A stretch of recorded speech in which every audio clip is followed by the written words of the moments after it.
இந்த உலகத்தை படைத்தும் காத்தும் அழித்தும் மறைத்தும் அருளக்கூடிய பிரபஞ்ச நாயகன் ஈசன். நீங்க வானத்தை பாத்தீங்கன்னா அந்த பெருமானை பார்த்து பேசினா போதும், அவன் எல்லாமே கொடுப்பான்.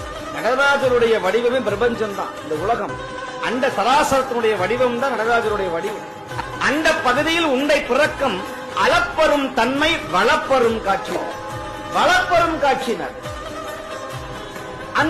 அந்த பால்வழிய கடந்து போனால் ஏதோ ஒரு உருவம் தெரிகிறதுன்னு சொல்றான். அது என்னடா உருவம் அப்படின்னா, அந்த உருவம் தான் அணுவுக்குள் அணுவாய் அப்பாலுக்கு அப்பாலாய் கருமுற்று நிறைந்த கரும்பாக அம்பலவான பெருமான் நடராஜ பெருமான் காலை வீசி சடையை வீசிக்கொண்டு ஆடிக்கொண்டிருக்கிற அற்புத வடிவம் தான் சிதம்பரத்தை ஆடுகிற நம்முடைய அப்பனுடைய வடிவம். சிதம்பரம் நடராஜருடைய உருவம்.